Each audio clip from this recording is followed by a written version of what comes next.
Let's dive into one of the most famous novels ever written, a story that people have been obsessed with for over 200 years, Jane Austen's Pride and Prejudice. We're going to break down exactly what makes this story so incredibly timeless. Right here, this is it. This isn't just one of the most famous opening lines in literature. It's literally the engine that gets the whole story running. It's clever, it's witty, and it sets everything in motion. Because you see, in Austen's world, the opposite was just as true. A woman without a fortune was absolutely, definitely in want of a husband. So this one sentence, it perfectly frames the incredible social and financial pressure our main characters are dealing with. So that's the big question, right? How does a book about dance cards and inheritances still feel so relevant? Well, to figure that out, we're going to unpack the brilliant way Austen explores love, class, and the huge danger of a bad first impression. Okay, so it all kicks off with one family, the Bennets, who are in a really tight spot. For them, marriage is a business, and let's just say business is about to boom. All right, let's meet the crew. You've got the wonderfully sarcastic Mr. Bennet, who's pretty much checked out, and his wife, the frantic Mrs. Bennet. Then there are their 5 daughters, the sweet and beautiful Jane, our hero, the super sharp Elizabeth, the bookish Mary, and the 2 youngest, Kitty and Lydia, who are, well, a total handful. And here is the real problem. Get this, because of the laws back then, their house and their income can only be passed down to a male relative. So, the moment Mr. Bennet dies, his wife and all 5 of his daughters are going to be kicked out on the street. This isn't just about romance, it's about survival. And just like that, as if on cue, 2 very rich, very single guys move into the neighborhood. And with them, boom. The core conflicts of the story, Pride and Prejudice, ignites almost immediately. So first up, you have Mr. Bingley. He's charming, he's friendly, everybody loves him instantly. And then you have his friend, Mr. Darcy. He's twice as rich, but about 100 times more arrogant. He basically walks in and manages to offend the entire town with how proud and stuck up he is. And this is the line that kicks everything off. Darcy says this about Elizabeth, and he says it just loud enough for her to hear him. Ouch. Right there, his pride wounds her pride, and her prejudice against him is officially born. Now, to make things even worse, in walks George Wickham. He is handsome, he is charming, and he tells Elizabeth this heartbreaking story about how the evil Mr. Darcy stole his inheritance and ruined his life.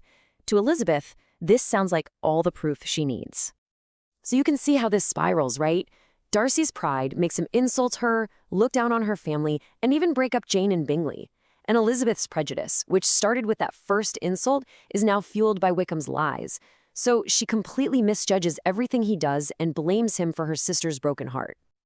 All of this tension, all this misunderstanding, it finally just explodes in what has to be the most awkward, insulting, and downright disastrous marriage proposal in the history of literature. Totally out of nowhere, Darcy just blurts out that he's in love with Elizabeth, but he says it in the worst way imaginable, basically telling her how much he had to fight his feelings because her family is so beneath him. He actually thinks he's being honest, but all she hears is his massive pride. And Elizabeth, well, she is furious. And who can blame her? She just lets him have it, listing every single reason she despises him. His arrogance, the way he ruined her sister's happiness, and, of course, how terribly he treated poor Mr. Wickham. Darcy is just completely stunned by all this. So the next morning, he tracks her down and just hands her a letter. This letter, you guys, is the moment the whole story completely flips on its head. This letter just blows Elizabeth's entire case against Darcy to pieces. It turns out Wickham is a total liar and a gambler who already wasted his inheritance. And then the real bombshell, Wickham tried to run off with Darcy's own 15-year-old sister just to get his hands on her money. The letter also explains Darcy broke up Jane and Bingley because he honestly thought Jane didn't really love his friend. As Elizabeth reads this, her whole worldview just crumbles. She has to face the fact that she, the one who thought she was so smart and such a good judge of character, had been completely and utterly wrong. This is where her real journey begins. Okay, so now that her prejudice is gone, Elizabeth can finally start to see Darcy for the man he actually is, not who she thought he was. And a few chance encounters, plus a huge family crisis, are about to show her his true colors. First, she takes a tour of his incredible home, Pemberley, and his housekeeper just gushes about what a wonderful, kind man he's always been. Then, she accidentally runs into Darcy himself, and he's totally different. He's polite and warm. But the real test? Her wild sister Lydia runs away with that liar Wickham, and it's Darcy, in secret, who finds them, pays off Wickham's enormous debts, and saves the entire Bennet family from complete social ruin. And he does it all without wanting any of the credit. So, Darcy's incredible act of kindness doesn't just save the Bennet family's reputation, it also paves the way for our two main couples to finally get their happy endings. But of course, there's still one last massive roadblock. And that roadblock is Lady Catherine de Bourgh. She's Darcy's aunt, and she is absolutely terrifying. She hears a rumor that Darcy might propose to Elizabeth, so she storms over to the Bennet's house and demands that Elizabeth promise she will never, ever marry him. But this is a new Elizabeth. She's not scared anymore. She completely stands up to Lady Catherine, basically telling her that her happiness is her own business.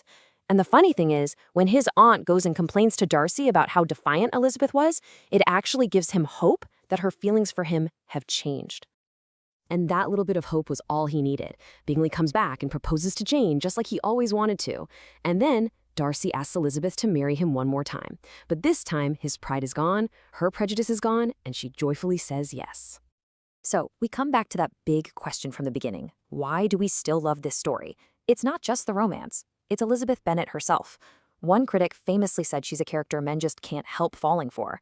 She's smart, she makes mistakes, and she is fiercely independent. So I'll leave you with a question to think about.